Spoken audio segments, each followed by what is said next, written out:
pagrindinis varikliukas ir motyvas noras būti žingsniu priekyje, arba bent jau ne žingsniu atgal, ne žingsniu praeityje. Bendraujant su klientais, bendraujant su darbuotojais, bendraujant su partneriais, tu matai, kaip stipriai visi mokosi, kaip stipriai visi auga. Ir jeigu mes, kaip vadovai, kaip lyderiai, galvosim, kad mes turim labai daug patirties ir to yra gana, tai yra didžiausia klaida mano galva ir didžiausia rizika sustingti, sustoti ir gal per stipriai pasakysiu, bet pradėti degraduoti.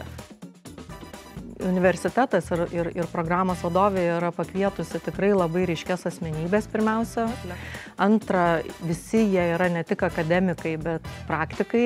Čia irgi turbūt ISM išskirtinumas. Net ir žinomi dalykai, žinomos temos, vis tik tai yra dėstomi jau naudojant naujovišką modernų žodyną, naujus terminus, naujas koncepcijas.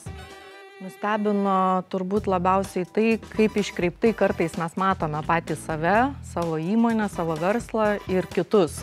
Tai turbūt didžiausia nauda buvo iš tikrųjų pamatyti, kad yra galimybė pasilyginti su įmonėmis, kurios yra visiškai kitame verslo cikle, lyginant su tais verslais, kiek daug tu esi pasiekęs, kiek daug tu esi nuėjęs ir tikrai galėtum pasidalinti ir patirtimi, ir patarimais.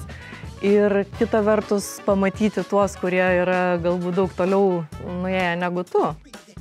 Mes kaip vadovai dažnai galvojame, kad vis tiek rolė, lyderis ar vadovas kaip rolė, duoda tau tam tikrą, ar ne, tokią a priori teisę pasakyti gal paskutinį žodį ar paskirstyti kažkaip vaidmenis grupėje. Tai čia mes visi lygus ir nėra jokių šališkų išankstinių nuostatų.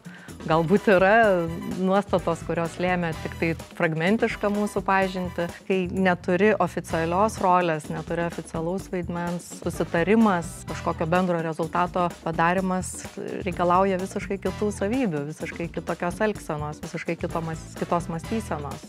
Labai daug dėmesio yra skiriama lyderio asmenybei, lyderio sąmoningumui didinti. Man turbūt tai yra didžiausia dovana, tas laikas, galimybė sustot, galimybė pareflektuot, galimybė išgirsti, kaip mato tave kiti ir kaip tai rezonuoja tavy, kai girdi tą grįžtamą į ryšį, ar ne, ir tiek iš savo aplinkos, tiek iš aplinkos, kuri tavęs visiškai nepažįsta.